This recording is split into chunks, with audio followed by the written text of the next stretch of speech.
দেখো এখানে দুটি সংখ্যা লিখলাম 16 আর 20। আমরা 16 উৎপাদকের বিশ্লেষণ করব কাজ পদ্ধতিতে। তাহলে কি হবে বলো? প্রথমে আমরা কি করব? এদিকে একটা মৌলিক সংখ্যা দিতে হবে। যেহেতু এটা জোড় সংখ্যা, তাহলে এখানে আমরা কি মৌলিক সংখ্যা দিতে পারি? 2 দিতে পারি। এবার 16 কে 2 দিয়ে ভাগ করলে কত হচ্ছে? 8। আবার কি করবে? এটা জোড় সংখ্যা, সুতরাং আবার এখানে 2 দেব। 2 হচ্ছে মৌলিক সংখ্যা, সব সময় এদিকে কি রাখবে? মৌলিক সংখ্যা রাখবে। এটা কত হলো তাহলে? 4। আবার এখানে কি হবে?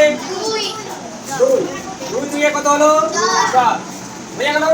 শেষে কি করবে বলো? এখানে 1 নিয়ে আসতে হবে। তাহলে এখানে 2 একে 2, তাহলে 1 হয়ে যাওয়ার পর আর কিছু করতে পারবো না। বুঝে গেছে? একই রকম আমরা যদি 20 করি, 20 কে যদি ভাঙি কি হবে তাহলে বলো? 2 10, তারপরে 2 5, তারপরে 5 এখানে রাখো, এখানে 1 নিয়ে আনবো। বুঝে গেছে? কাজ পদ্ধতিতে ভাঙা। 16 গুণনীয়ক কি কি হচ্ছে বলো? 2 8 4 আর 1। তাহলে এটা আমরা সাজিয়ে নিতে কি পাবো বলো? 16 গুণনীয়ক কি কি আসছে? 16 গুণনীয়ক কি কি বলো? 1 2, তারপরে 4 8, তারপরে 16 16 নিয়ে হয়ে গেছে। এখানে বলো 20 গুণনীয়ক কি কি হচ্ছে? 1 2 10 10 5, হ্যাঁ আর 20 নিয়ে বুঝে গেছে? এবার তোমাকে বললাম এদিকটা 16 গুণনীয়ক, এদিকটা 4 গুণনীয়ক, 20 গুণনীয়ক। সাধারণ গুণনীয়ক তাহলে কি কি হচ্ছে? সাধারণ গুণনীয়ক বলো? সাধারণ গুণনীয়ক কি কি হচ্ছে? মানে কোনগুলো মিল হচ্ছে বলো? 1 আর 2, 1 আর 2। সাধারণ গুণনীয়ক কি হলো? 1 আর 2। এই সাধারণ গুণনীয়কের মধ্যে সবচেয়ে বড় কোনটা? 2। সবচেয়ে বড় কি? 2। বড় মানে কি? কি লিখবো? বড়কে কি বলে? সবচেয়ে বড়কে কি বলে? বাংলা কোথায়? গরিষ্ঠ। কি বলে? তাহলে গরিষ্ঠ সাধারণ গুণনীয়ক কত হলো? কত হলো? 2। তাহলে গরিষ্ঠ মানে সবচেয়ে বড়। কি বললাম? গরিষ্ঠ মানে সবচেয়ে বড়। সবচেয়ে বড় কি? 1 2 এর মধ্যে 2। সাধারণ গুণনীয়কের মধ্যে সবচেয়ে যেটা বড় কি হলো? 2। এটাকে কি বলছি? গরিষ্ঠ সাধারণ গুণনীয়ক। এবার এইটাকে যদি আমরা শর্টে লিখি কি হবে? গসাগু। মানে গসাগু কত হলো? 2। গসাগু নির্ণয় করতে হবে এইভাবে। বুঝা গেছে? তাহলে গসাগুর পুরো নাম কি? গসাগুর পুরো নাম কি? গসাগুর পুরো নাম কি? গরিষ্ঠ সাধারণ গুণনীয়ক। গরিষ্ঠ সাধারণ গুণনীয়ক। আরেকটা অঙ্ক বুঝে নাও, নাহলে বুঝতে পারবে না। হ্যাঁ, গসাগু আর লসাগু আছে। বললাম বুঝতে না পারলে বলি। এই কারো অসুবিধা আছে? আবার একবার বুঝাবো, নাহলে বুঝতে পারবে না। আমরা একটা কথা শিখলাম কি? গসাগু। গসাগুর পুরো নাম কি বলো? গ মানে হচ্ছে কি বললাম? গরিষ্ঠ। গ মানে কি? গরিষ্ঠ। আর সা মানে কি? সাধারণ। সাধারণ। আর গুণনীয়ক। গুণনীয়ক। গরিষ্ঠকে ইংলিশে কি বলে?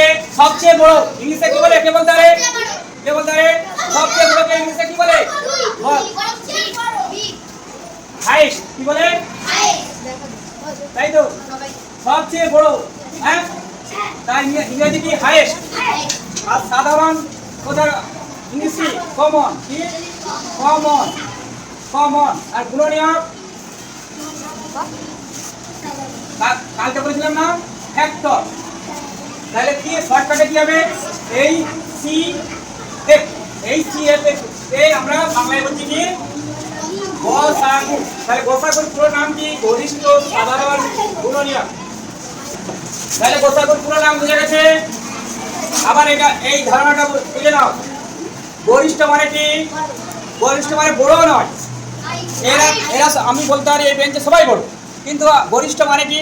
এই তিনজনের মধ্যে সবচেয়ে বড় কে? কি বললাম? গরিষ্ঠ মানে সবচেয়ে বড়। আবার বল, গরিষ্ঠ মানে কি? সবচেয়ে বড়। সবচেয়ে বড়। সাধারণ মানে কি? সকলের আছে। সাধারণ মানে সকলের আছে। গুণনীয়ক মানে বুঝে গেছো? গুণনীয়ক নিয়ে আর বলবো না, আগের ক্লাসে বলেছিলাম। আরেকটা অঙ্ক করবো আমরা। বলো, দুটো সংখ্যা যে কোনো 10 আর 12 নিলাম। হ্যাঁ, 10 কে কোন কোন সংখ্যা দিয়ে ভাগ করে হবে বলো? বলতে পারবে? 1 2 বলো 5, তারপরে হ্যাঁ 10। 12 কে 1 2 3 4 6 কি কি কমন থাকছে? 1 আর 2, 1 2। হ্যাঁ, সবচেয়ে বড় কোনটা? 2 হলো 10 আর 12 লসাগু। বুঝে গেছে? আরেকটা বুঝে নাও।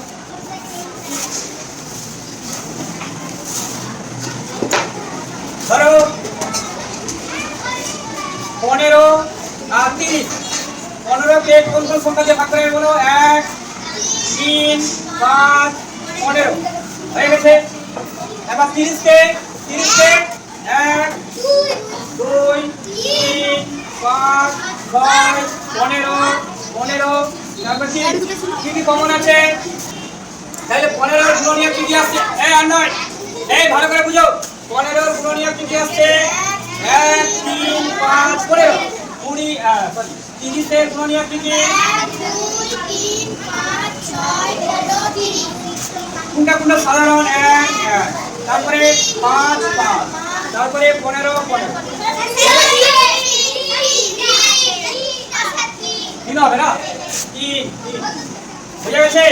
এদের তাহলে চারটে সাধারণ পেলাম। এদের মধ্যে সবচেয়ে বড় কোনটা? 15। 15 কি বসাবো? অতএব 3 অতএব 15 ও 30 এ লসাগু কি হলো? লসাগু কি হলো? বুঝে গেছে? বুঝে গেছে? বেটি এরা পারবে? 8 এর অঙ্ক সব করে 1 2 3 4 লসাগু নিয়ে বলো কে পারবে? ধরে দেখি 8 এর অঙ্ক পেজ নাম্বার 158।